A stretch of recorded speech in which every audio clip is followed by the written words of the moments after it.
and then weird shit It's true. comes out, and he's like, ooh. I wish they just went with that crew. What was it, Excalibur and that other guy? Yeah. When they first started, that was a fun, like, fresh.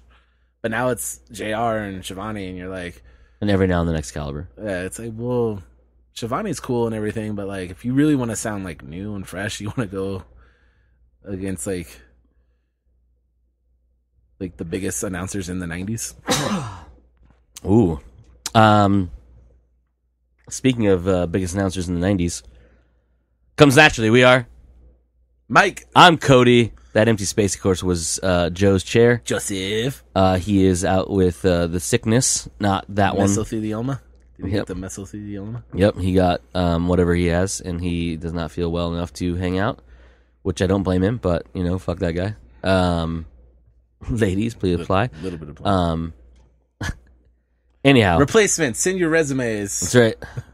We need a substitute that's available on short notice on Wednesdays. Yes. Please send applications to contact@comesnaturally.com. Comesnaturallypodcast.com. That's an actual email address, by the way. Ooh. It's true. True. Contact@comesnaturallypodcast.com. Send your applications in. And also, while you're there, click the merch button. Buy some t-shirts. And aprons and dog Bandanas scarves and coffee mugs. baby onesies with inappropriate shit on them. Yeah. It's a good time to be had by all. We have merch for every form. Yep. We lads and lasses, you're puppers, Your wee lads and lasses. you're being naked in the kitchen so you don't burn your junk, aprons. Been there. Yeah, you have. Anyhow, it's weird. Mike, Cody. what are we talking about today? We're talking about the Royale Rumble with cheese. Royal Rumble with cheese. So yeah, we're gonna talk about the Royal Rumble 2020. 2020. That Royal just Rumble. was this past Sunday. We'll talk about the whole pay-per-view, but we're really going to deep dive on the men's Rumble itself. For sure. Not to talk shit about the women's, but it was just like the men's one was The best easily in a while. the best. I'm trying to think, like, after I watched it, I instantly thought that was one of the best Royal Rumbles ever in terms of the actual Rumble itself. Yeah. And last year it was okay. Year before that was really good. The one where Shinsuke won. Yeah. And it came down to, it had that cool moment of like that old school versus new school guys at the end. Had some cool shit. And there's been good ones in the past. There's been some really fucking bad ones in the past too. Yeah. But like knee jerk reaction, it's got to be top 3. Like this one was so good. But alas, we will get there. We'll start. Are we starting with the pre-show? We'll do pre-show, yeah. All right, let's do this. So first match of the evening in the pre-show, there were 2. We had Sheamus versus Shorty G. Yeah, I loved this match. Actually, It was a really fun match. it was really good. Yeah. Like this match would have, if it happened on the main card when like the full crowd was in there, I think it really would have popped a little bit. Yeah. Yeah. because like it was kind of old school. This is Sheamus's first real match back. He had, I mean, he's beaten some people up and stuff, But this is the first actual ring Yeah. match. and Sheamus, people forget how good Sheamus is, but Sheamus is pretty good. And he's been out for 7 months with a neck injury, Yeah, I think that's what it was, yeah. and he lost a ton of weight, got all fucking shredded as shit, still pale. Yeah, well, I don't think he could tan. yeah. Sun goes right through him. But I think Chad Gable was a good first opponent for him, because Chad Gable is just phenomenal. He doesn't get the credit he deserves. Yeah. Really wish there was something cool for him to do. Like, he's probably the main guy right now where you're like, hey, if you could pick anybody that they're not using right and give him a big old giant push, who would it be? Mine would be Shorty G, Chad Gable right now, because that guy is just a fucking machine, dude. Yeah. So this is a good first opponent for him.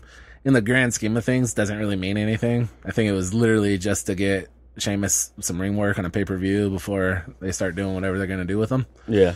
But it was fun, man. Like, they told a good story. It was Gable kept trying to go after the leg to take away the bro kick, because he's been hit with the bro kick a few times, and Ain't nobody want that. Nobody want that, and Sheamus kept trying to just power move Gable out of the ring and couldn't really do it. It was just fun, man. It was good. It was a really good match. It's gonna go widely underrated. Like, no one's gonna talk about it because it's the first match on the pre-show. I think there's 37 people in the crowd at that time. 30 and a half. Oh yeah, there's a baby. Yeah. But it was fun, and I like those two a lot. Yeah. So next up, the United States Championship match between Andrade with Zelina Vega and Humberto Carrillo. I missed this match. Okay. But Andrade's great. Yeah. Humberto's really good. Yep. So I mean, I guess it was good. It was a good match. A lot of high flying, stuff. Zelina getting in the way. I keep waiting. It's gonna be side note. Looks like Andrade got suspended for 30 days. Wellness policy violation. Yeah. Which could mean really anything. I was kind of looking into it to see what's on there. There's all kinds of weird shit on there. But they didn't take the title away from him on Monday. They did an angle where Humberto beat the shit out of him, so it looks like they're gonna do an injury angle thing where he's just out for a while. But Andrade is really, really good. But every time I watch an Andrade match now, I keep thinking, like, who's it gonna be that beats the shit out of Zelina Vega first? Like, who's gonna, like, not let her stop them from winning? Like, who's just gonna fucking kick her in the face or have a female, like, partner come out to distract her? You know what I mean? Like, that's like all my Andrade matches now. I'm like, who's gonna attack Zelina? Because she's so good at being that, like, old school manager who's just always in the fucking way and always stopping everybody from beating them. So yeah, I'm looking forward to that. Who do you think it's gonna be? I mean, it's hard to say, but I think it's gonna be. Well, no, I don't know actually, because like nobody else is coming out with like a manager valet type right now, other than Brock Lesnar. But I don't think Paul. And I'm trying to think of like would, do it. Yeah, I'm trying to think of people who are like in real life relationships with somebody. You know what I mean? Yeah, that's actually wrestling. Yeah. Because, like, you have Becky Lynch and Seth Rollins, but they're not. I mean, Seth is a heel, Becky's a champ, and they're not really crossing each other right now. Yeah. I mean, Carmella is only dating Corey. Corey's not wrestling. It's I don't know, man. It's weird. I don't know. Unless they give R-Truth a fucking push to go after the United States Championship. I thought maybe for a minute if it would be Alistair and then Zelina didn't get involved because it was Alistair. I think that's probably the way around it. Yeah, that's what I was thinking. But dude, give me Alistair Black versus Andrade all fucking day. I'd be okay with that match. Yeah, man. So I'd ship that one for sure. Or just keep having Andrade and Rey Mysterio fight each other, because I don't care how many times they've wrestled. It's been fucking great every time. Yeah. So. Show. Then my least favorite match of the actual pay-per-view was the Roman Reigns King Corbin Falls Count Anywhere match. Yeah. Because you keep doing these matches and they happen exactly how you think they're going to be. Yeah. For all time. Yeah. Like, and it's just since wrestling began. And like this one I knew exactly what was going to happen is they're eventually going to go and Corbin is going to be losing and his cronies are going to come out. Yeah. And then Usos are going to come out. I was like, all right, well, whatever. And I was just like, all right, well. The only thing that bugged me, because these matches are pretty predictable, especially when it's like Roman. Like, and it's not a knock on anybody. It's just how it is. Like, Corbin is kind of, he's becoming, one, I do have to give Corbin credit. When Corbin first started, I didn't enjoy anything about Corbin. I didn't like his matches. I didn't think he worked good. I didn't like his mic work. There's nothing about Corbin that I enjoyed at all.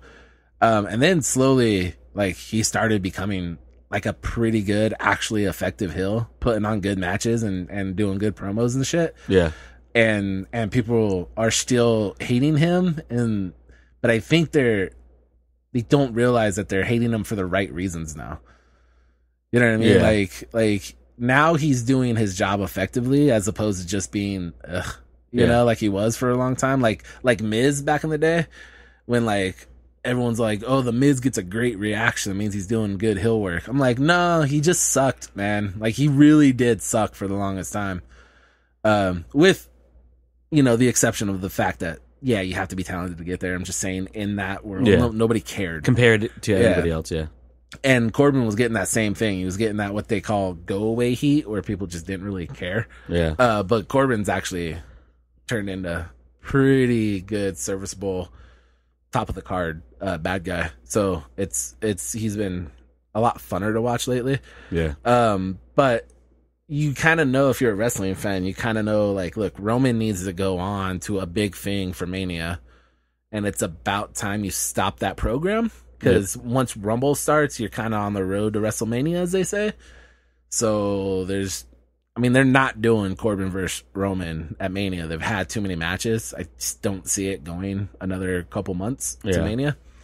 So you kind of knew Roman was going to win because he hasn't gotten that decisive win over him yet.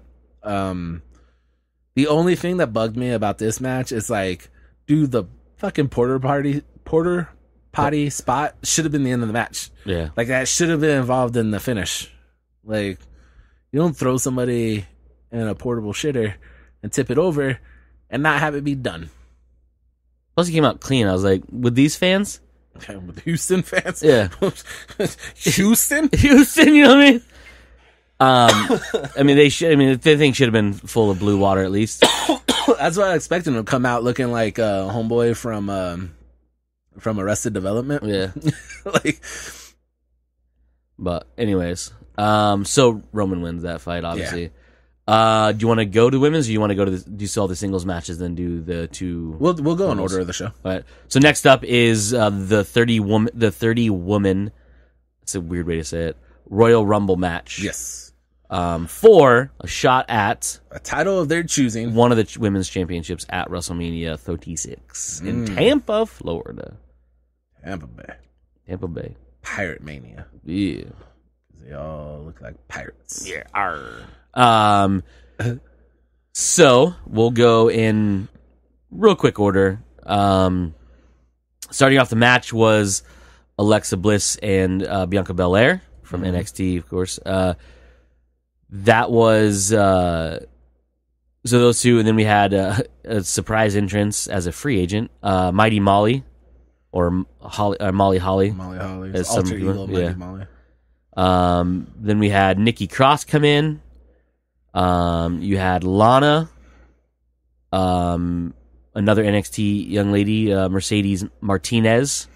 Mercedes Martinez is a pimp, dude. Yeah, I love her stuff so much. I first saw her at the women's tournament thing, the first one a couple years ago. Yeah, the whatever May Young. Yeah, the May Young Classic.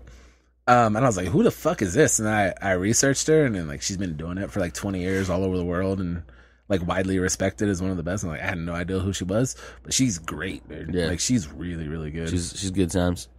That's who I honestly like a few months ago when Shayna Baszler was still mowing through everybody. I thought it was going to be Mercedes Martinez that came in and finally beat her. Ended up being Rhea Ripley, but that's cool too. That's cool too. Then we had Liv Morgan, who came in. Smoke show. By the way. Oh, Lord Almighty! Damn. In her Black Cat outfit. Yeah. She said if she had the Domino mask on, I'd be like, well, that's Black Cat, right? Yeah. Because like Lana was just as Captain Marvel. Yeah. I was like, well, that's offensive to Captain Marvel. I mean, the movie wasn't great. Besides the point.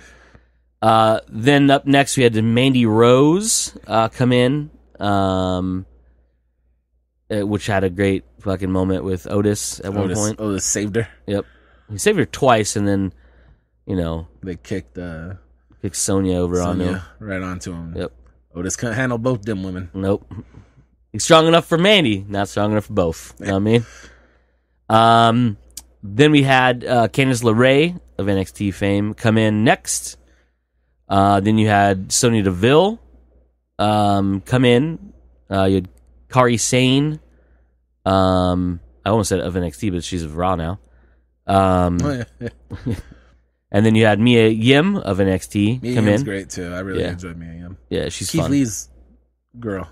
Really? Yeah. That's gonna be terrifying. Right? I hope they never spawn. Yeah. Because yikes. That is yikes. No matter what gender it comes out as. Like anybody on Twitter trying to hit on me and him? Not if they know. They're like, no, delete, expunge account. Then we had Dana Brooke come in. She's gotten a lot better. Yeah. Like from a few years ago when she first came out, you're like, okay. But like she's actually put in some work and turned herself into a pretty good wrestler. Then you had Mike's favorite Tamina come in. Mike loves himself some Tamina. Tamina, again, and when I criticize anybody, I understand it takes a lot of hard work and talent to get to this level, no matter how good you are. Yeah. But in the confines of who they have, she is the worst. Yeah. And I don't know if it's injuries or what, because I've seen her put on decent matches in the past, but it's like... As of lately. And then, like, what have you... I feel like the last time I saw her was last Royal Rumble. I feel like they just keep her on contract because they don't have enough women to fill out the Rumble. Like, she hasn't done anything, dude. That's very true. Anyway. Once Nia Jax gets fully healthy again, I think Tamina's out of there. They're like, we got this. Next up, we have Dakota Kai from NXT. She's really good. We had Chelsea Green of NXT. I like Chelsea Green. Yeah. Zack Ryder's fiance somehow puts up with his ridiculous fear thing. Yeah, man. She's the That's best. true love. When I was watching a vlog that Ryder and Hawkins put out, one of theirs. Yeah. And he called them, was like, "Hey Chelsea, are you at home?" She's like, "No." Yeah, when they're he's looking like, for those. "Are you gonna be home in like the next 5 minutes?" She's like, "Probably like 25 minutes. Why? What do you need?" He's like, "I need you to tell me if I have a big head or small head." Shane Helms, I think, or who was it? Yeah, action figure, because I need the other one. And I was expecting her to just hang up on him. And she goes, "All right, I'll call you as soon as I get there." She's hilarious on those things. Pretty funny, and she's just, I mean, she's a really good wrestler too. Yeah. Did you ever see any of her indie stuff where she does the hot mess character? A little bit, yeah. That's so fun, dude. Like she had this gimmick in TNA and on the indies where she would call herself the hot mess, and it would basically be like those disaster broads you see after like a night of partying, like hair a mess, clothes all fucked up, lipstick everywhere, and then like just kind of batshit crazy and annoying. And it was so much fun. Then she started using it as like a bride gimmick. Like she started coming out in like a weird wedding dress. Oh, Jesus. Yeah, it was so good. I hope at some point, she's obviously not doing that. She's doing that like rich and better than you kind of thing, which she's going to be good at too. But I hope someday we get the hot mess in NXT.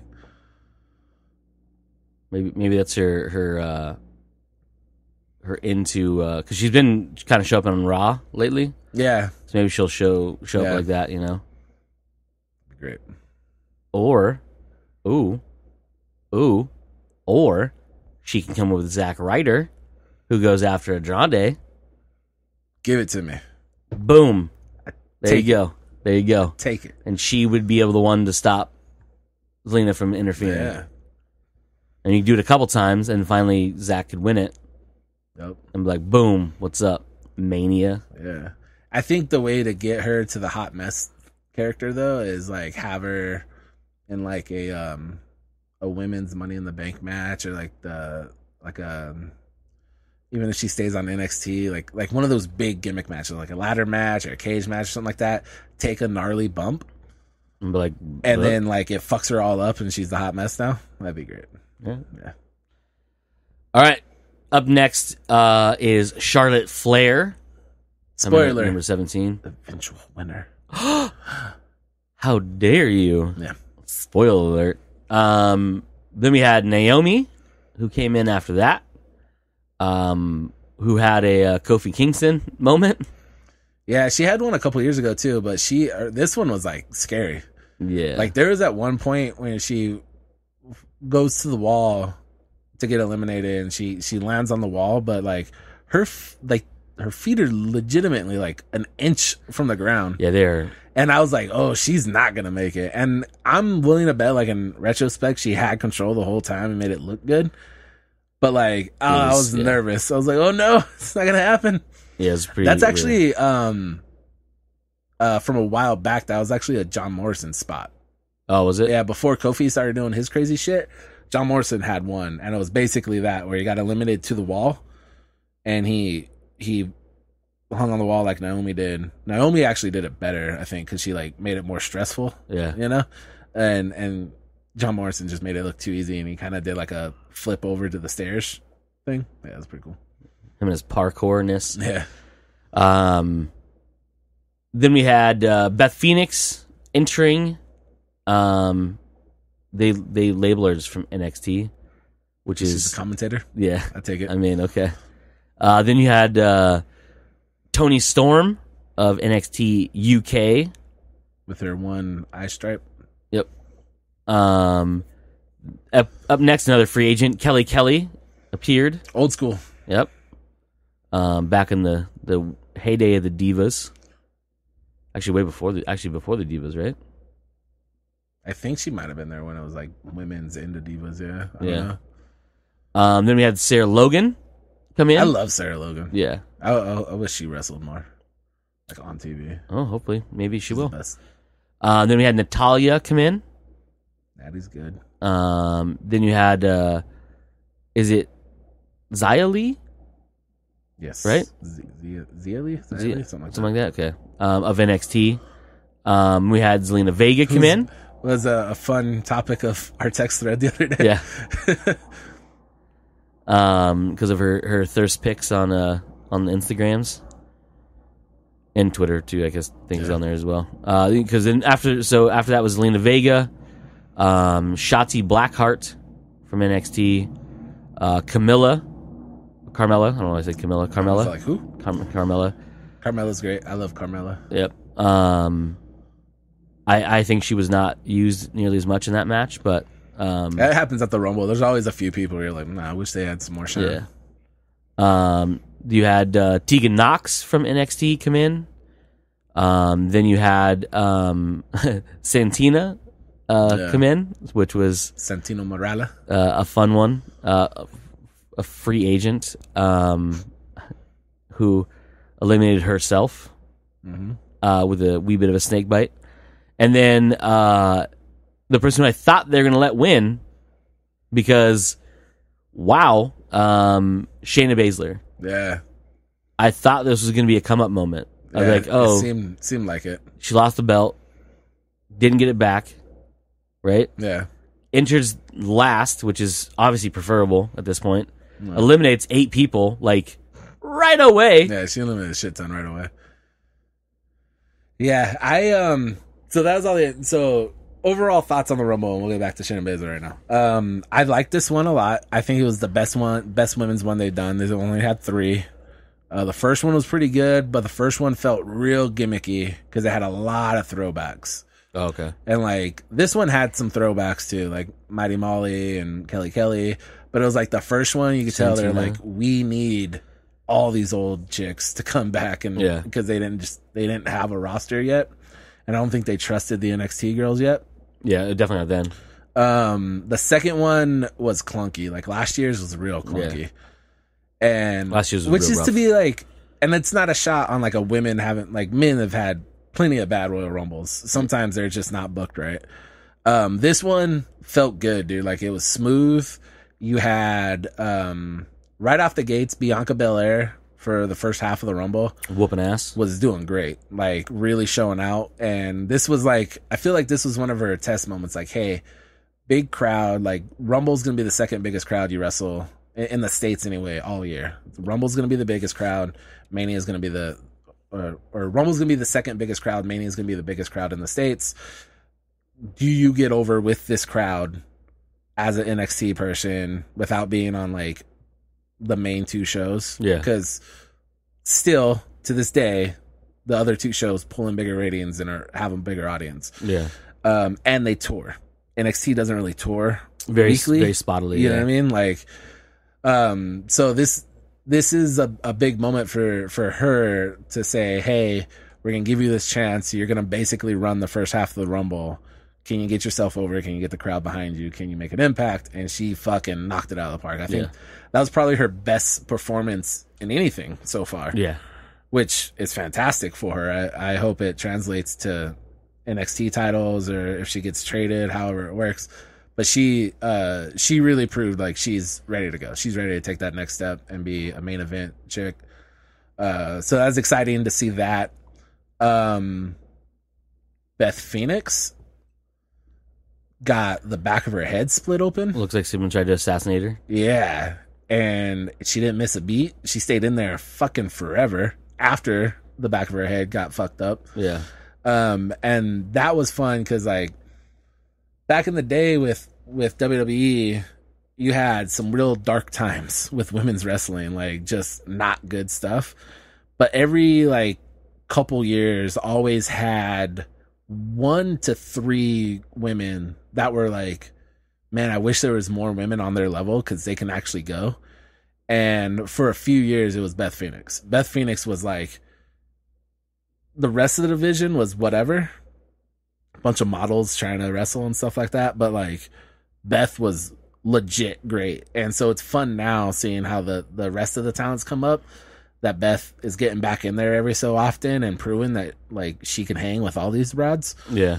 And I hope at some point she gets a full-time run, like a year run where she's doing all the shows. That'd be so fun. But she did great in it. I'm trying to think of like other highlights. Obviously when Charlotte came out, I had Charlotte picked as my winner. It just sometimes sometimes the bad thing about the Rumble is it feels too obvious who's gonna win. Yeah. And this year it was like it just feels like it should be Charlotte. You know what I mean? But I will say they did a great job when Shayna Baszler came out. I was like, oh no, like Shayna Baszler might win this. Yeah. And when you can create doubt when like everyone, I would say betting odds and smart money and majority of the fans probably pegged Charlotte as the winner of this Rumble. But when Baszler came out and started doing what she was doing, like when you can create that doubt, you're like, okay, that's what makes the Rumble fun. Yeah. But eventually it ended up being down to Charlotte and Baszler, right? Yeah. Last two? Yep. Yeah, and then Charlotte got the W. So got the W. So yeah. It was good. I mean, it was their best one so far, for sure. And the cool thing about that, it was mostly current day roster people. So that's a good sign that their best one is the one where they use the most current roster. And then Charlotte, you gotta get Charlotte in that title picture going to Mania. And then fast forward a little bit to Raw. She didn't pick who she's going against yet. Yeah. And something tells me that Bayley's losing her title before Mania. And that's who she's going after? Yeah, whoever gets Bayley's belt, I think that's who Charlotte's going after. Which I don't want, because I love Bayley. She's my favorite. I want her to be a champion for like 8 years straight. But I don't think that's going to happen. Yeah. I don't even think it's going to be another like 8 weeks. But yeah. Whatever the next one is, right? Yeah. Well, they have another Saudi show, which I thought was weird timing to put one so close to Mania. Yeah. But they still have Elimination Chamber too, right? Would be the next like actual pay-per-view.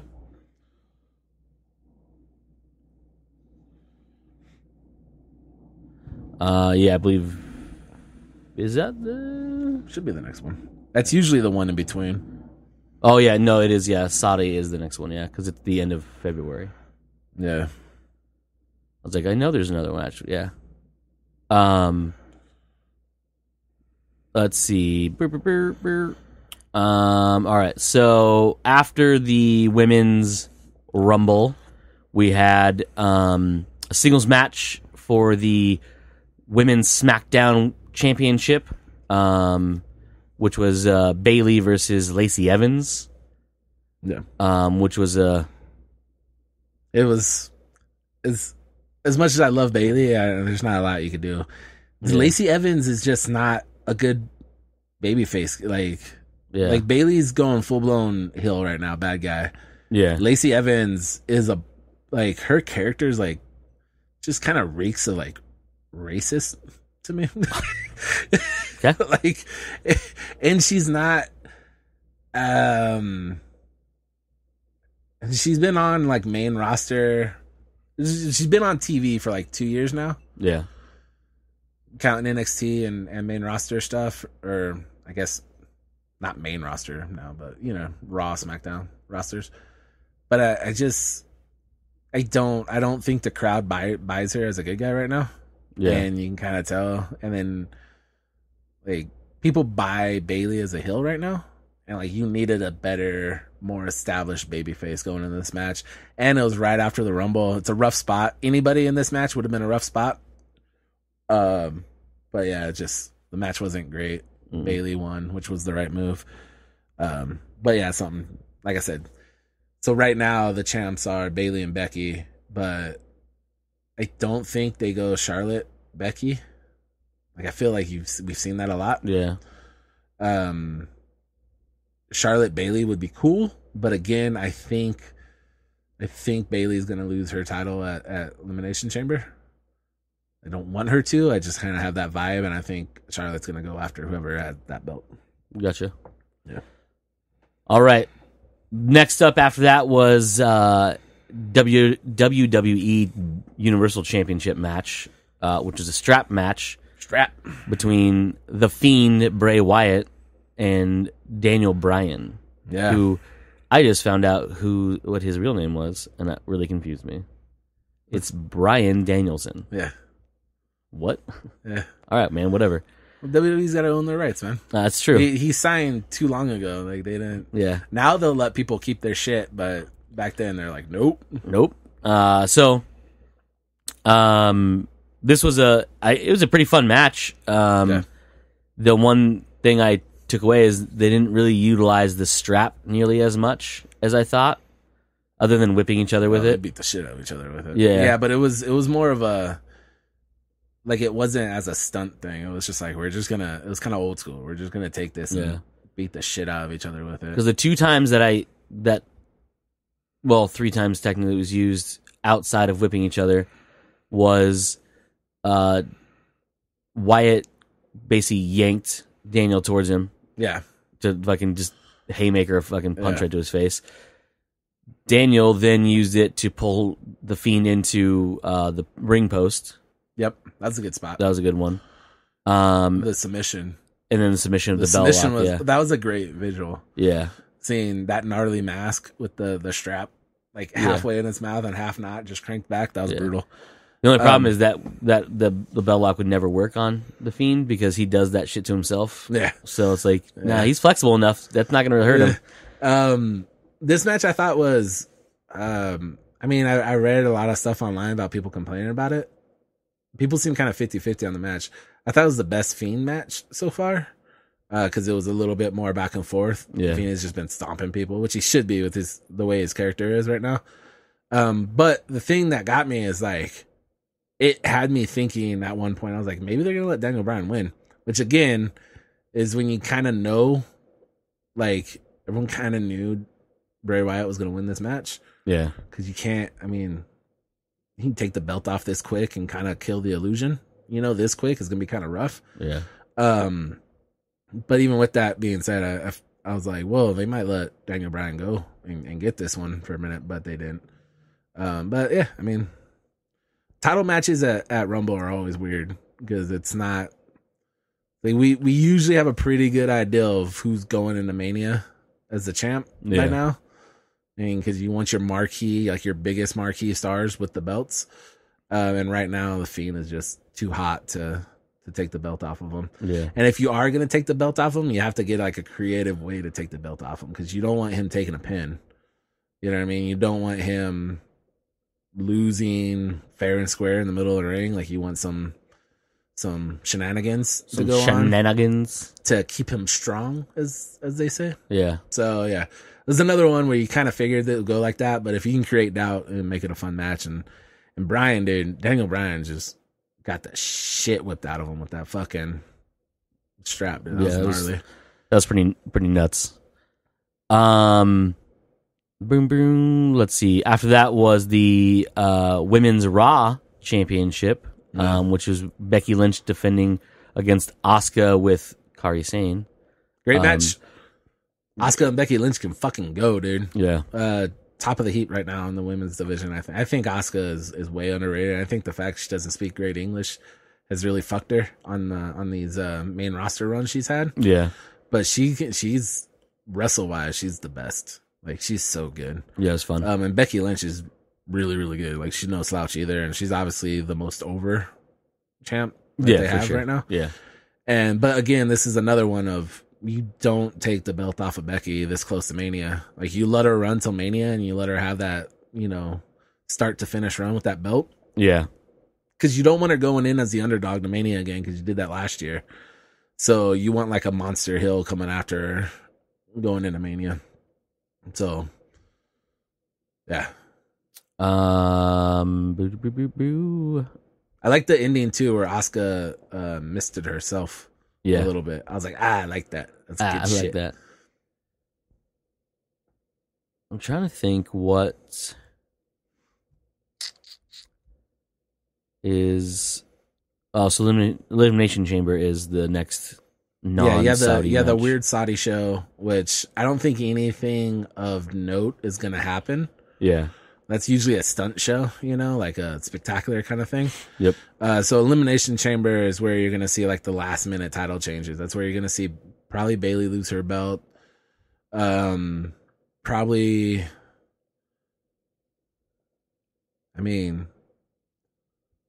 I think you got to start putting some emphasis on the women's tag team belts now that Asuka is done with Becky, or vice versa, however you want to say it.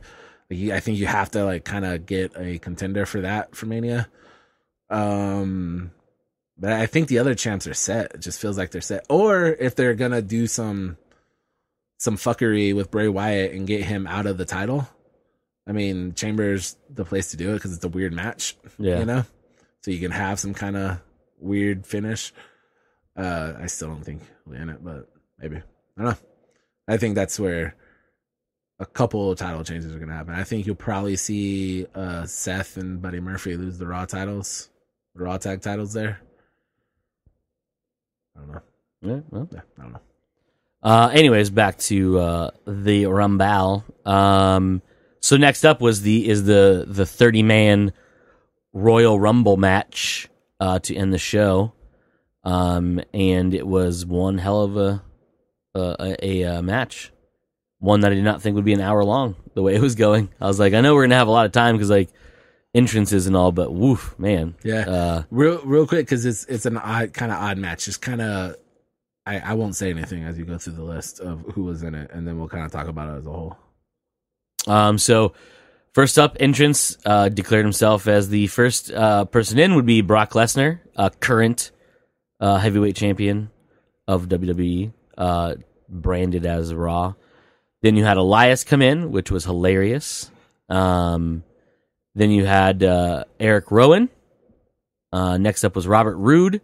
You had John Morrison, Kofi Kingston, Rey Mysterio, Big E, Cesaro, Shelton Benjamin, Shinsuke Nakamura, Montel Porter, or MVP as most people would know him. Yeah.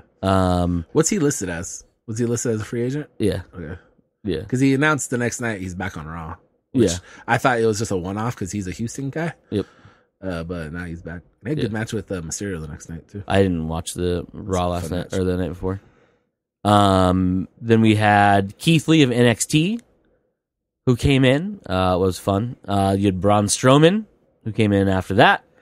Then you had Rick O'Shea himself come in at number 15. Then the back half of the list is Drew McIntyre came in at number 16 of Raw. You have The Miz, who came in right after that. You had AJ Styles. You had Dolph Ziggler, Carl Anderson. The surprise entrance to everybody, including Mike, was Edge. I lost my shit. As a free agent. Pretty ridiculous. Yeah. Then we had King Corbin come in on his throne of just Lies. just ridiculousness. We had NXT's Matt Riddle come in at number 23. Luke Gallows came trudging in. Then we had Randy Orton come in right after that. We had Roman Reigns come in at number 26. Then we had Kevin Owens come in after that. We had Aleister Black come in. Then we had Samoa Joe. And, of course, to follow up the fucking four-man squad of the new heel, or the Monday Night Messiah himself, Seth Rollins came in, accompanied by Buddy Murphy and AOP. Yeah, this is funny. Yeah. All of them just came out with them.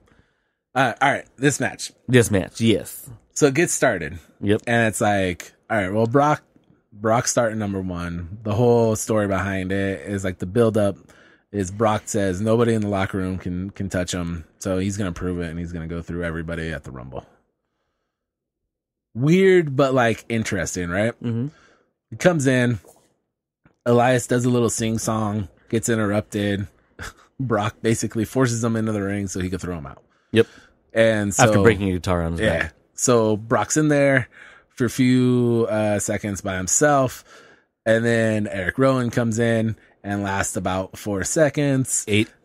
And then who's next? Robert Roode. Robert Roode comes in. He gets like 4 punches in. Then he gets kicked in the stomach and thrown out. Yep. Next. John Morrison. Now this one's interesting because he just came back, big star. You're like, oh, are they going to let John Morrison do some? No. Nope. Some parkour high flying? Nope. Get the fuck out of my ring. 9 seconds. Voonk, gone. Next. You had Kofi Kingston. This is where it got interesting, right? Because you're like, okay, this is the first time they've been matched up together since Kofi got jobbed hard at the Fox premiere of SmackDown and lost his title. And nobody's mentioned it since then. And then finally the crowd or the announcers acknowledge it. And you're like, all right, well, is this going to be Kofi's like payback? Like, he's going to get him out. Is he going to get him out or at least get us to the next contestant? Is the next contestant Big E? You know what I mean? You start thinking, how are they going to do this? So Kofi comes in, ball of fire, dude. Kick, punch. Crowd is hot as shit. Like, the crowd is lit for that, dude. They're all for it. Kofi chants starting. Then Brock gets the better of him. Doesn't eliminate him, though. Nope. Next up, Rey Mysterio. Yep. Now, Rey Mysterio just had a big program, so he's got an issue with Brock. So he comes in. Kofi's laid out. Mysterio comes in, using speed, kick, running drop kick to the knee, like looking like we're building up a little momentum. Then he gets splat, right? Like, not eliminated, but fucked up. Then you hear the New Day's music again. You're like, all right, now we got Big E. Yep. We got Kofi. We got Rey. And they're all outside of the ring because he threw him out, not over the top rope, but he threw him out. So Big E gets them all amped up. And now you're thinking, okay, this is where, like, if they're going to eliminate him, this is where they're going to do it. Well, they go in there and they fuck him up. Like, Kofi lands a Trouble in Paradise on him, which really landed a fucking clean flush knee to the face, which I'm surprised like that wasn't replayed because Kofi kneed that motherfucker right in the head. Yeah. And I was like, ooh. And then the fact that Brock just like no-sold it, like just got right back up, like a real life no-sell, like he didn't even touch his face or anything. I was like, is this guy human? I'm not sure if he's human or not. No, they've replaced insides with robotic flesh. So he gets knocked down with the Trouble in Paradise, Kofi's finisher. Big E gets him up, drops him for the big finish, puts him in position for the 619. 619 comes around, boom, everyone hits their finisher on him. You're like, oh shit. Like, Kofi's gonna get, like, he's gonna get help, but he's gonna get his redemption here, right? And then they do this cool thing. Big E slams him into the turnbuckles and then gets down as a launching post for Kofi, for Rey. Oh, for Rey. I'm sorry, yeah, Rey. Rey comes flying in and then just gets snatched up out of the air and thrown the fuck out of the ring. And you're like, oh no. And then Brock's crazy throwing out ass, like free souvenirs. Yeah. Then Brock uses Big E as a launching pad to beat the fuck out of Kofi, and then eliminates Big E, and you're like, oh no, now we're down to just Kofi, and you're like, well, he didn't eliminate Kofi yet. Kofi still got nope. There goes Boom. Kofi. Kofi's out.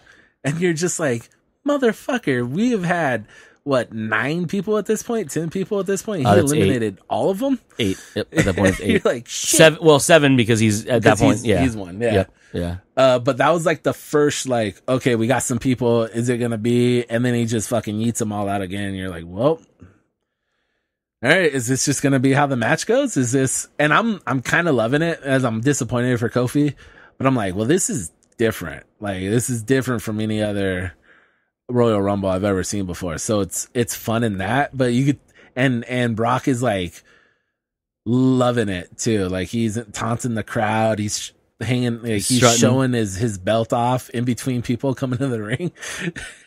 But yeah, so next.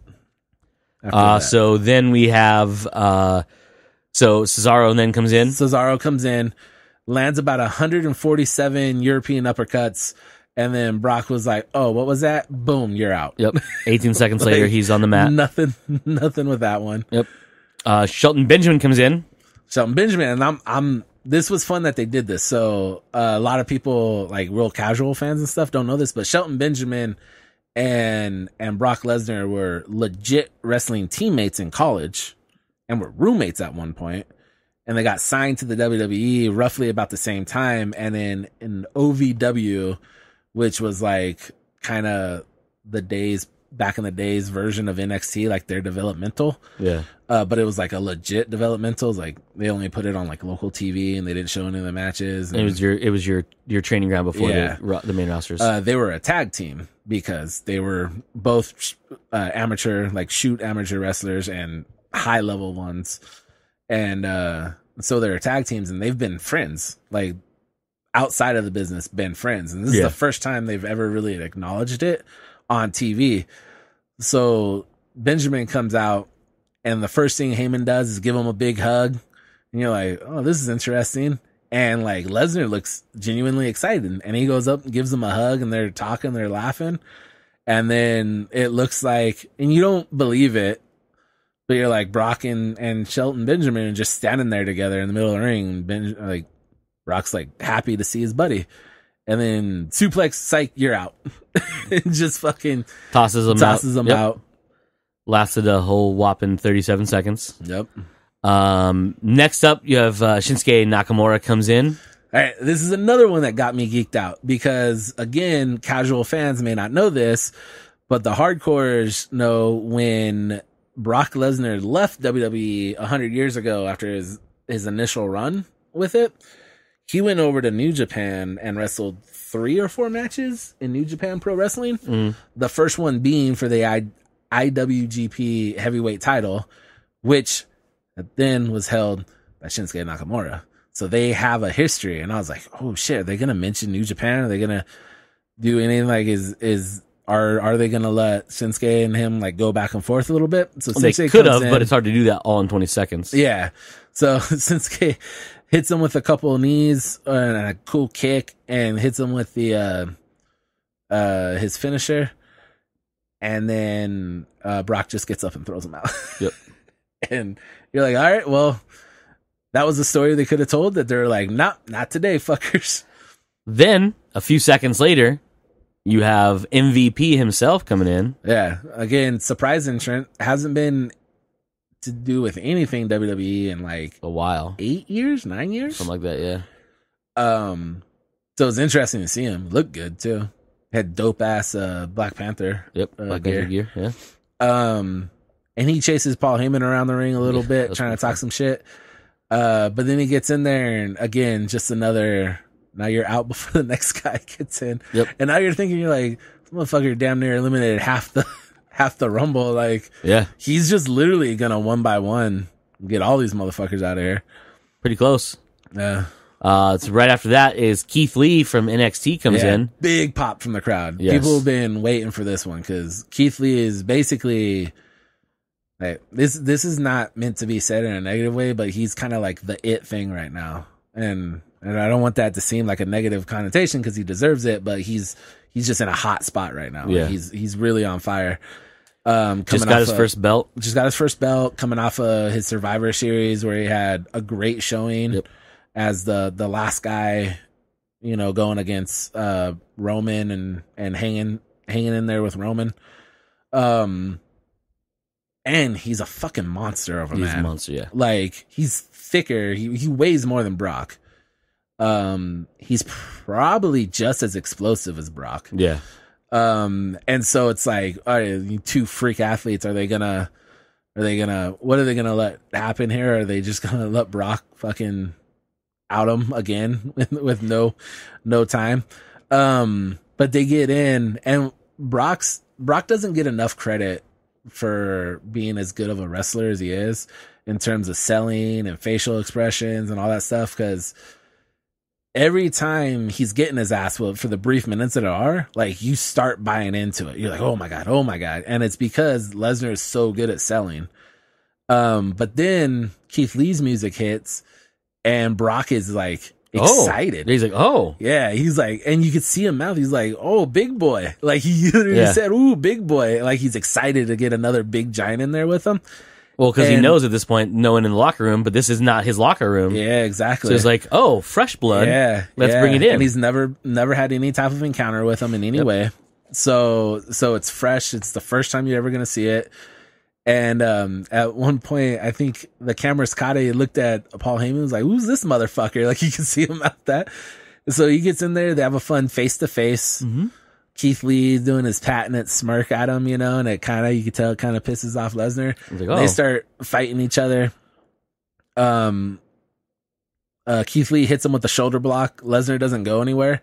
And so Keith Lee hits the ropes, comes back with a big shoulder block, knocks Lesnar on his ass and rolls him up into the corner of the ring. And Lesnar's like shocked. Like, nobody. Jesus Christ, yeah, like what happened? Like, we haven't seen anybody like do that, like an overpower Lesnar, since Goldberg first came back and freaked everybody out that he won so quick but knocked them down right away. Yeah. So that was a fun moment, and they're going back and forth, and then they do like the double clothesline to each other, and they're both kind of laid out, and you're like, oh man, this is fun. They're gonna let Keith Lee go for a little bit. And then Braun Strowman comes in. So you're like, holy shit, there's just a massive amount. They better reinforce this fucking ring in this ring right now. And in my head, I'm like, all right, Braun, Keith Lee, team up, get Brock Lesnar out of there. But Braun's a big old giant dummy, and he just starts fighting both of them. Yep. And at one point, they're all kind of fighting each other. And it was a fun way they did it, where like Lee and Braun like bump into each other, like back to back, and they turn around and they just start beating each other up. And they're close to the ropes, which is their downfall, because sneaky, wily veteran Brock Lesnar just comes up and tips him over. And I thought Lesnar was going to accidentally go over. He was too, real fucking close. He was like waist above the top rope and like kind of had like struggled to get like, back in real quick. So at this point you're like, okay, we've seen the New Day like the reps of the New Day, the background with Kofi plus Ray. They couldn't do anything with them. When we got, two big dudes that could actually hang with Brock in terms of like physically looking at him, they both get eliminated. And like, you're really starting to think like either one, whoever finally does eliminate him, it's a huge deal at this point. Yep. Like, it's a massive deal. Or he's going to win the whole fucking thing. He's going to go 29-0. You know what I mean? Like, which would be unprecedented and would just piss off the entire internet. Yeah. Which I'm also for every now and then, just really doing something that pisses off all of the. Just give him one of these fans. Yeah. So after that, we get Ricochet, right? Ricochet. So Ricochet comes in, springboard off the top rope.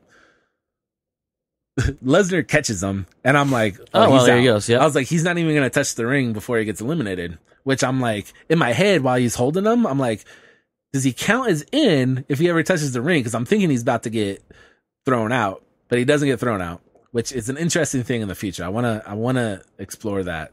What the rule is? Yeah, exactly what the rule is, because like you were in the vicinity of the ring, but you were never in the ring. Does that count as an elimination?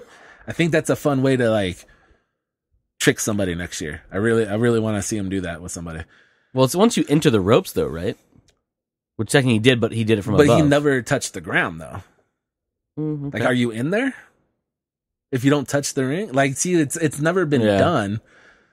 So you can technically maybe say he was never officially in it.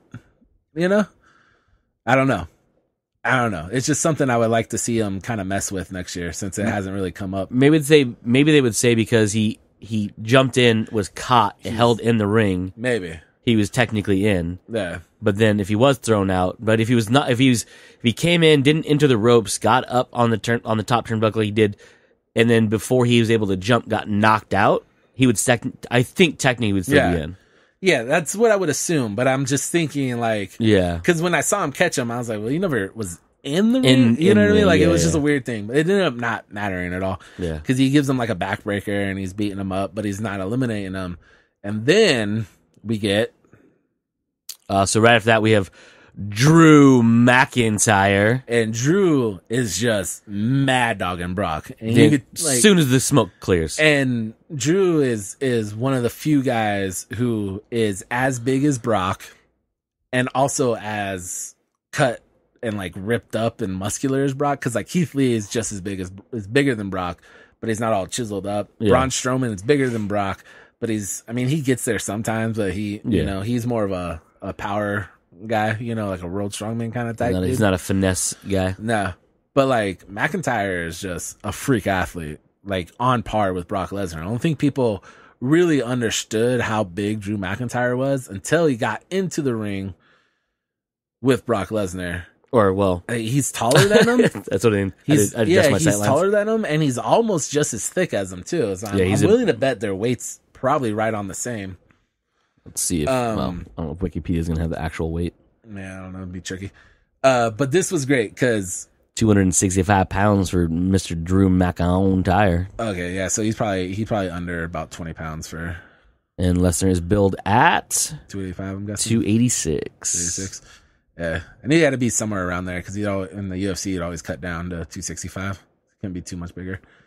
So you're starting to think, you're like, all right, well, he's just fucked up everybody else, but Drew is like another one of those guys who's like, hey, this might be his year, you know? So you're like, oh, maybe, you know, you don't really know. So Drew comes in, they have this great moment where they're face to face, and Drew tells him, he's like, oh, I've been waiting for this moment. Show me what you got, you son of a bitch. And he's like yelling in his face. And Brock is just very upset that somebody would dare stand into his face like that. Yeah. And he slowly takes the gloves off and throws them. I'm like, ooh, shit. This is going to be good. Yep. And a little back and forth, right? A little bit, yeah. And then, but nobody got the better of each other. And it's still kind of a stalemate. And then we forget that Ricochet isn't quite dead yet in the corner. And Ricochet sneaks up on Brock and just kicks him right in the nutsack. Just punts him right in the ball bag. Yeah. And gives him the what for. And you're like, oh shit, they got him.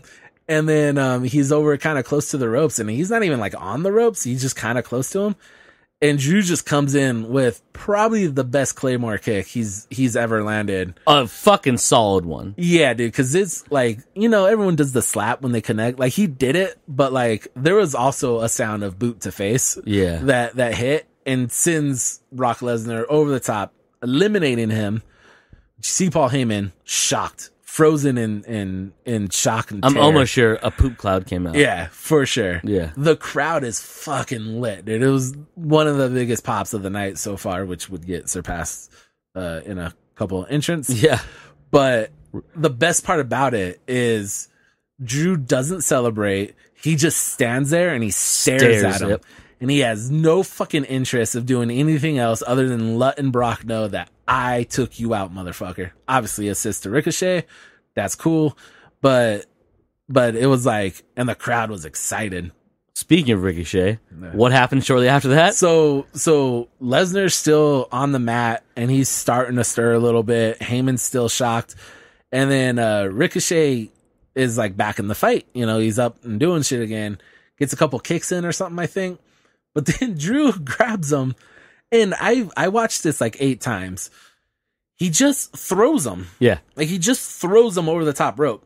Discus lariat, just right out the ring. Yeah, and the height that he got didn't make sense according to like my knowledge of physics, which isn't great, but it didn't add up. I'm like, how did Drew take a grown man? Cause like when you see him, you're like, he's going into the crowd, and he almost goes into the crowd.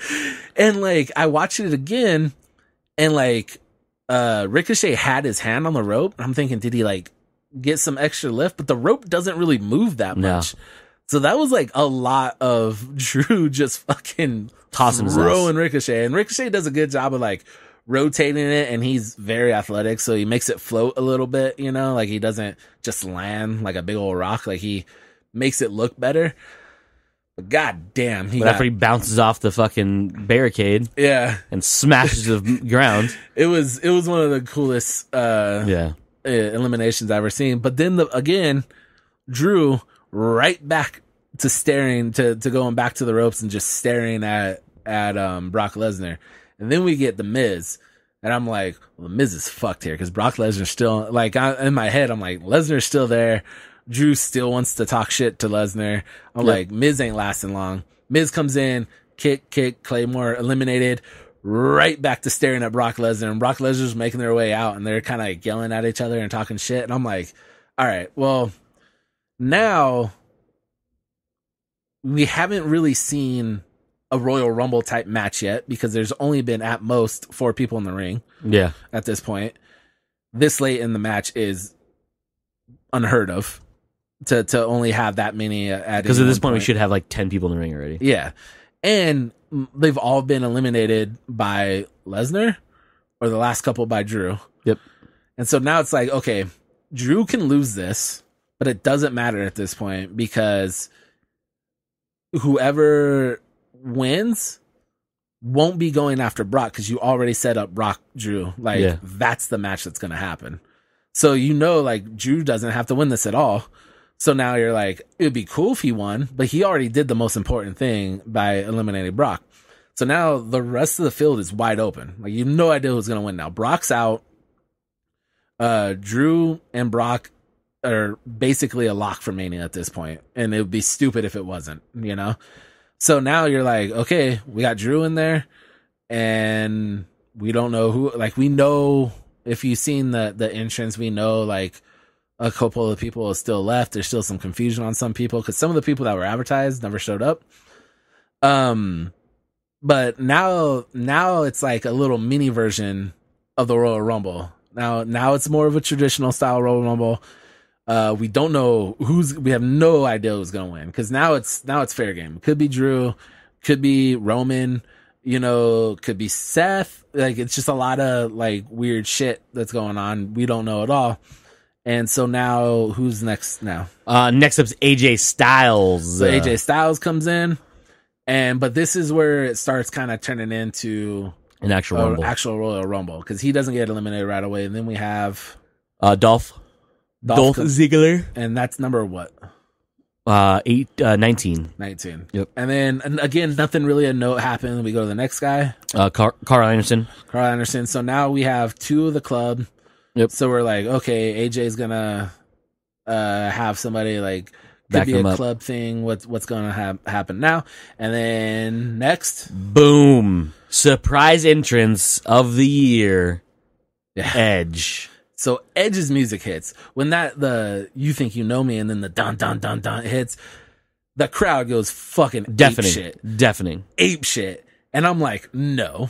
This doesn't, because there's been weird rumors that Edge is coming back, and it's like, no, he's not coming back. You know what I mean? There's well, guess what? Because like the same people who are saying like Edge is coming back, it's not like real people. It's not like actual people who have. It's just those dumb websites. Yeah, we think it's more of a we think Edge is coming back thing. But I never believe. I honest to God thought he would never in an actual match ever be in another actual match. I thought he'd come in, spear somebody like he did Elias at SummerSlam. Do some fun stuff. I thought he'd come in, maybe get beat up, you know, every now and then to further the storyline. Never thought I'd see him actually compete again.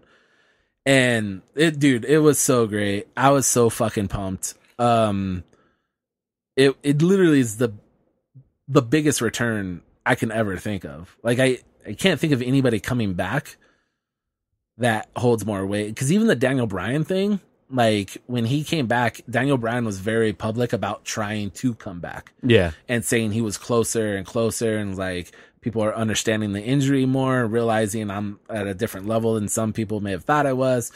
So when Daniel Bryan came back, it was like a shock, but we knew he was working towards that.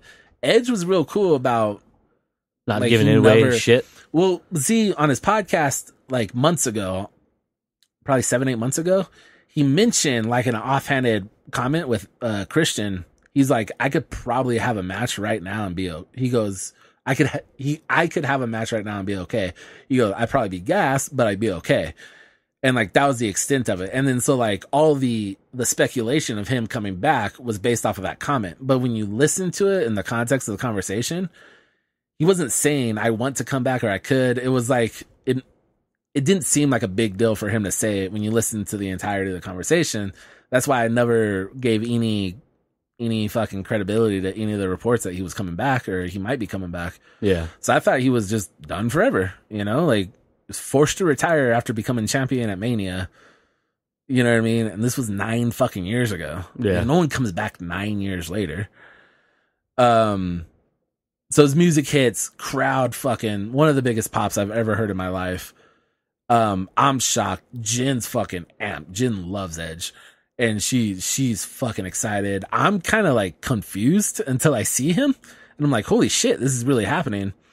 And then the emotion on Edge's face is rough because you could see him like go out of character for a minute, soak it all in, and then come back into character. Pyro hits. He's the only guy to get pyro all night. Super fucking dope. He comes in. Horrible fucking editing by whoever's in charge of so that. Bad. Twitter fucking roasted WWE for this, which they should have. So did Dolph Ziggler. Dolph Ziggler was super pissed too the next day on Twitter when he realized it wasn't on camera. Yeah. But he comes in, spares Dolph, which we don't see because it cut to the crowd reaction for some reason. Ducks under a clothesline from Carl Anderson, spares Carl Anderson, gets Drew, throws him into a turnbuckle, face buster, spear on Drew, and he's just fucking, and it's crisp, dude. He looks like $1 million. He's in the best shape I've ever seen him look at.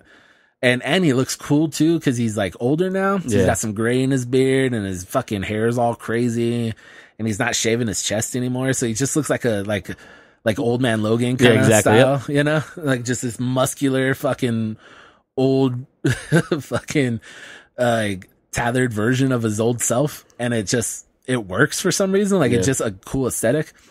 And yeah, it was nuts. And so now at this point you're like, okay, anybody could fucking win this.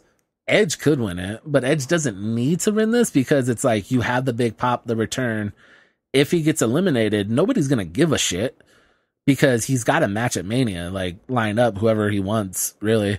And you're seeing it. AJ's in there. He has a little face off with AJ. And you're like, ooh, do we get Edge versus AJ at Mania? You're already starting to kind of put it together. So then next, King Corbin enters. Whatever. Next. Then you have Matt Riddle. All right. So Matt Riddle comes in, and I really think this was a punishment to Matt Riddle for always running his mouth about wanting Goldberg and Brock Lesnar. And there are some reports that Riddle and Brock got into it backstage. None of them seem to be confirmed, but apparently people don't like it. And Booker T was on commentary, and Booker T has no love for Matt Riddle at all, because Matt Riddle is like ripped the old wrestlers for always talking shit and not understanding like it's a different product, you know? Yeah. And also you gotta remember Matt Riddle comes from a real fighting background, and like one of the old WCW guys said they would kick his ass in like a real fight. He's like, no, you wouldn't. He's all, it's not wrestling. I'd fucking kill you. And so Booker T didn't like that, and I think they've had words in the past. So he comes out and he kicks the shit out of some people, but then he just gets eliminated like right away. Corbin throws him out. Yep. Yeah. And nobody liked that, but I was like, hey, you got your Rumble pop, but like I guarantee you that was for all the shit talking you do on Twitter. Yes. Which is fine. You go back to NXT and nobody's gonna fuck with you there, and you're gonna be a huge star. So then the corners separate. Everyone's kind of pretty traditional Rumble low spot where like everyone's kind of just in a corner beating up somebody else. Then Perfect timing because AJ's on the edge and literally, and Carl can't get to him. Enter Luke Gallows. Yeah, well, actually, AJ got eliminated before Gallows.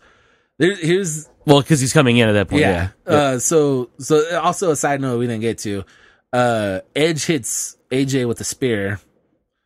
AJ does like the backflip sell that you do off of spears, which I can't really explain, but if you've seen it, you're like, oh, that one. Lands on his shoulder. Looks like he dislocated his shoulder because he's not moving his left arm at all. And you could tell at one point he goes to Edge and like he's kicking him, but he's saying something to him and he's not moving his other arm at all. And so Edge just eliminates him like right away. And it seemed like an audible. It seemed like, well, something else was supposed to happen there. But yeah, he's out of there. And now you get Gallows. Yep. Gallows comes running in to save Carl. Yep. Then we have, Randy Orton. Now this is a fun one with Edge, which we were kind of thinking because of the face-off, we're getting Edge, AJ at Mania, but Orton comes in and they kind of make eye contact. So back in the day, one of the biggest feuds of the year at one point was Edge versus Randy Orton, and then they became tag teams because they were both the most hated heels in the company at one point. And they became the tag team Rated RKO, which was a great name. And they look genuinely excited to see each other, like old buddies. And like they even have a conversation at one point where Orton tells him, "You look good, you look shredded." And he's like, "Yeah, man, you look good too." Like this fun back and forth. So it's like they look like they're kind of teaming up. So that's fun. And then next guy. So right after that is Roman Reigns. Roman, yep. And then, I mean, pretty standard. Everything's just going on at this point, so we can probably just go through everybody now. So you have Kevin Owens comes in. Yep.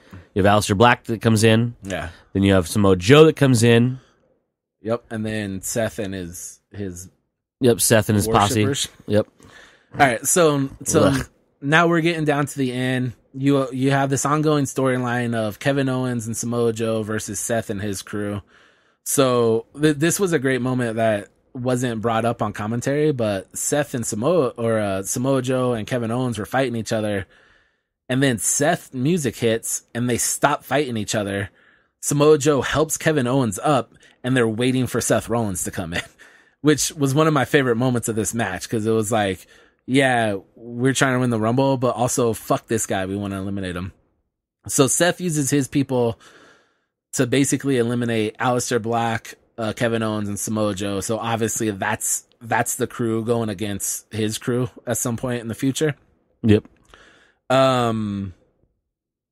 Seth tries to eliminate Roman, but then everyone kind of gets up at the same time. They're gaining in on Seth. Seth tries to team back up with Roman using the shield thing and Roman's like, not. So he got yeeted. He's eliminated. Everything's cool there. And this was slick. At one point, you saw Orton, because you never trust Randy Orton. Never. He looked like he's about to RKO Edge, and Edge catches him right before he goes for it, and he tries to play it off like he wasn't going to do it. And they're like, no, we're going to get this guy, blah, blah. They're talking, and then he's like, yeah. So they take a couple steps, and Edge just fucking throws him over the top rope. Yep. And eliminates him, and it's funny because Orton yells "what the fuck" at him. Yeah. and Edge is pointing at him, yelling at him. He's like, nah, you try to RKO me, I've been around too long, kid, get the step in. I was like, oh, that's fucking hilarious. So now we're down to Roman, Edge, and Drew. So Roman, I think, spears Drew. So it's down to like Edge and Roman are fighting. They both end up over the top rope, but on the apron. On the apron, yep. And they're just trading shots with each other. Roman gets the best of Edge, eliminates Edge, but he's still on the outside. But then he makes it back in. They're fighting Drew for a little bit, and then like you kind of sense the crowd doesn't want Roman to win. Yeah, because obviously the crowd doesn't want Roman to win. Yeah, because they hate him. They're always gonna hate him for whatever reason it is. But then, boom, out of nowhere, big Claymore kick to, again, a huge pop. Just the kick itself, a ginormous fucking pop from the crowd. And then he picks him up, and no shenanigans, no bullshit, no nothing, just right over the top rope. Drew McIntyre wins the Royal Rumble. The crowd is This is how you know you did it right. The crowd is cheering the good guy at the end of a Royal Rumble, which that doesn't happen very often. Like, it happened with Shinsuke back in the day, and it happens every now and then. But like, usually when like the good guy wins, the crowd gets all pissy about it. But I think this is good where like Drew's never really gotten a real chance. And you could tell he's worked so hard to get back. And he was fired. Like, not like, hey, we'll let you out of your contract, go do some indies. Get the fuck out. He was like, no, you're not good enough to work here. You're fired. And instead of being pissed, he just packed on fucking 20 pounds of muscle, changed his whole fucking wrestling style, dominated every indie show around the world, and fucking earned his way back on as an undeniable star. And now it's just a cool fucking like real life coming into it. And anytime you can integrate real life into storylines, it's better. And the crowd's fucking super excited. It ends one of the most unique Rumbles for sure, because the whole first half was basically a series of one-on-one matches with Brock Lesnar. Yeah. And then you get the obvious match of everybody hates Brock, everybody loves Drew. So you have a great heel face for the title at Mania of two ginormous fucking dudes that are just going to beat the shit out of each other for 10, 15 minutes, you know? Yep. It's going to be great. And yeah, man, that was the Rumble. Boom. What were your thoughts on it? Did you boom enjoy it? Were you happy with Drew? Did you want somebody else to win? I mean, I always want like Alistair to win. Yeah. But I know it's not that time yet. Yeah. So whatever. There's always like a part of me too, where like I'm the same way with Kevin Owens. Like, I want Kevin Owens to win. Yeah. But I know he's got like other things going on right now, and I'm like, this is not Owens' year to win. Yeah. No, I was very happy that Drew won, because I do want to see the Drew McIntyre Brock Lesnar hopefully beat down. Like, I want Drew to kind of fucking ruin his day. Yeah. Like, unceremoniously too. Like, give Brock the chance to try to give him an F5, which obviously is not going to work with a ginormous human being like that. Let him have a German suplex, cool. But Drew's going to shrug it off and fucking Claymore kick his ass again, and pit him in the middle of the ring. I literally just want 4 minutes, 37 seconds in, you know what I mean? I want like a 12 to 15 minute match of them just fucking throwing the fuck out of each other. Throwing fists. Yeah. A true fisticuffs. Yeah. Yeah, no, I mean, I was happy with it. I said to you when we were texting about it that day, I legit thought an NXT woman was going to win that, and I thought I was right. I was like, oh, shit. Yeah. Did I get it? Yeah, because now we're past the days of the call-up for NXT. Yeah.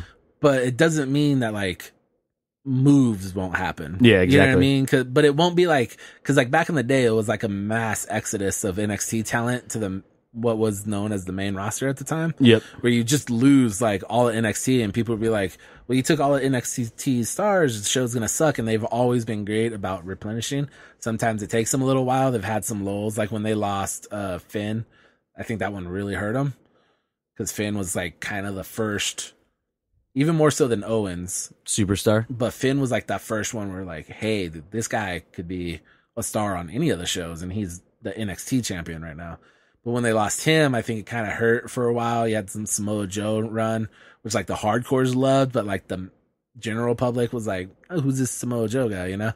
But they've always been good about eventually replenishing the talent. But now that it's its own brand, you're not just going to take everybody from them anymore. Yeah. And if you take somebody's going to have to probably send somebody to NXT now, because you got to keep that roster strong, because they have a 2-hour live show on USA now too. So yeah, you could lose Shayna. Now Shayna can go to Raw. Shayna can still end up in it could still be Shayna and Charlotte at Mania. It could be. You know, because I wouldn't be surprised if Shayna goes in an Elimination Chamber and wins the SmackDown Women's title. All takes from Bayley. Yeah. Or Charlotte wins, you know, and and then Shayna challenges. You know what I mean? Like, could be whatever. Because Charlotte could easily say, "I want my shot now." You know. But yeah, there's all these different things. But yeah, an NXT woman winning would have been fucking huge. It doesn't hurt that it didn't happen because NXT as a whole is basically anytime they've come face to face with the other two brands, they've come out on top. Yeah. Especially the whole Survivor Series was basically like a big advertisement for NXT. You couldn't write any better than it was. Yeah, it was great. So yeah, and it creates a lot of like now, like Keith Lee very easily could have won that Royal Rumble, and people would have been perfectly fine with it. Yeah, you know, and eventually it would be cool to see an NXT member win it and not go after the SmackDown or well, now because they can call their own shot, they can call their own belt. Yeah, they can go and like, I want NXT's belt at Mania. Yeah, and I really want. I know they have the takeover the night before, but I really want the main title to be defended on Mania. Yeah, and I think so all three main championships are on Mania. Yeah, and all five technically. I think that might be a Keith Lee Adam Cole match. Let's strip the last of the gold from the Undisputed Era.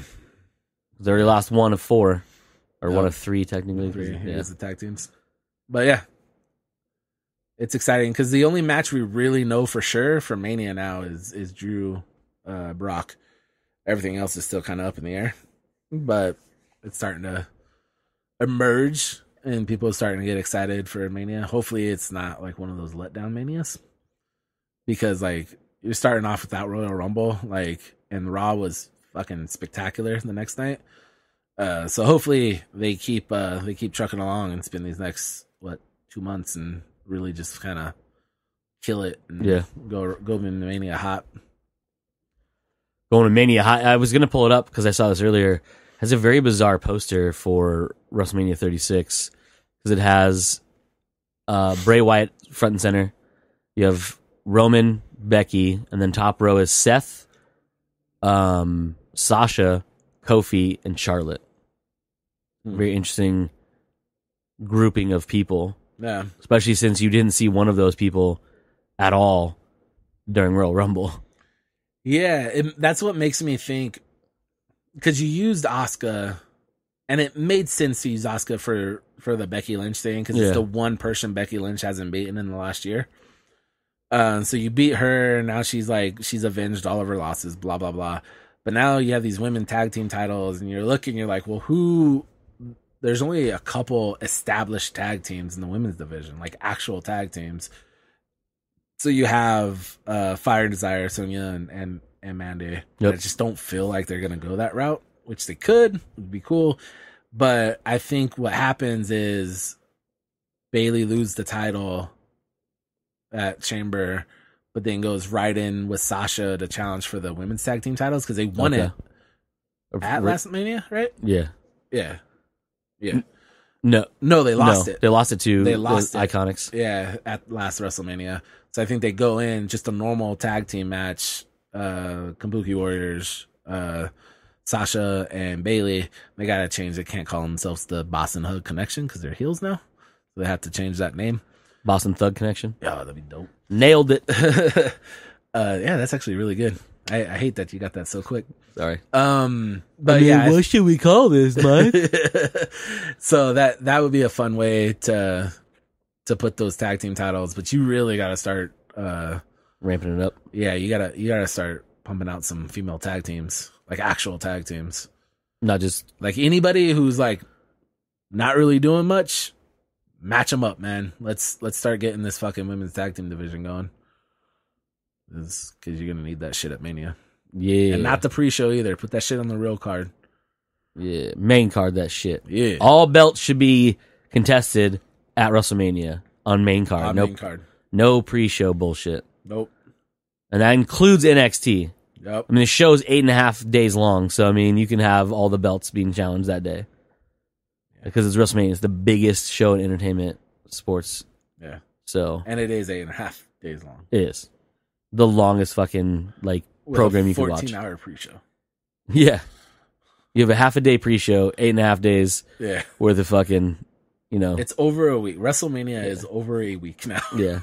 And you have Takeover the night before. Yeah. Which, So- technically speaking, is like 4 weeks before the main event of WrestleMania. Yeah. So, you So have, all those guys will be fresh. Come yeah. around. So, you know, get it in there. Yeah. Cause you know, like pre-show is going to have the intercon or what do they call it now? The one from 305 Live 205. or 205 Live? Yeah, 305 the Live. NXT 205. Cruiserweight title. Yeah, the That's what they Cruiserweight call it title. now. Yeah. And it's like, I want the show to be a little less long, obviously. Because like back in the day, you'd have all the pay-per-views were 3 hours long, and then Mania was like 4. Yeah. You get that extra little bit because it's Mania, you know what I mean? And everyone gets a little bit more time. But even some of the old school guys have talked about like, oh, it was important to earn your spot at Mania. Like this whole like have the show be 6 hours, like a legit 6 hour long show with a 2 hour pre-show. Like everybody gets on. It's like it's okay if not everybody gets on. Like it's okay to piss some people off and see if you could like stir something in them. But like really, I think you should have a couple feuds and some title matches. Like that should be your Mania. Like, and only the bigger storyline should go on Mania. Like I don't, anything else. It's like, it's okay. We'll finish that shit up on the next pay-per-view. You know what I mean? Like we'll get some closure on Raw the next night or something. We'll figure it out. But yeah, I think you really have to put an emphasis on the actual matches. Cause now you think about it, look at all the people who have to be on Mania now. You have Brock McIntyre, obviously the one match, Yep. Charlotte And whoever. versus whoever, Becky versus whoever, cause it's probably not going to be the same one. Those are going to be main card matches. Bray Wyatt's going to be main card. Edge will be main card. Like Edge will not wrestle a fucking pre-show. I'll be stupid for them to even think about that. So that's 5 matches right there that have to go on the main card. I'm okay with not having a lot more matches. Like a couple more matches, a couple of them can go quick if you really want to. But yeah, it should be a smaller group, more time, let the matches like really get some work in. But it'll probably be 18 hours long and everyone will be on it. But as long as a couple of them are fun, we'll be okay. Shane will wrestle somebody. Probably, more than likely. Because, come on now. All right. That's it for this week's episode. Of Comes Naturally. Comes Naturally, we are Mike. I'm Cody. Again, the empty space was Joe's chair. We hope you feel better, buddy. Even though I know you don't listen to this, so it's fine. But anyways, that's it for this week's episode, everybody. And as usual, you fuckers just came naturally.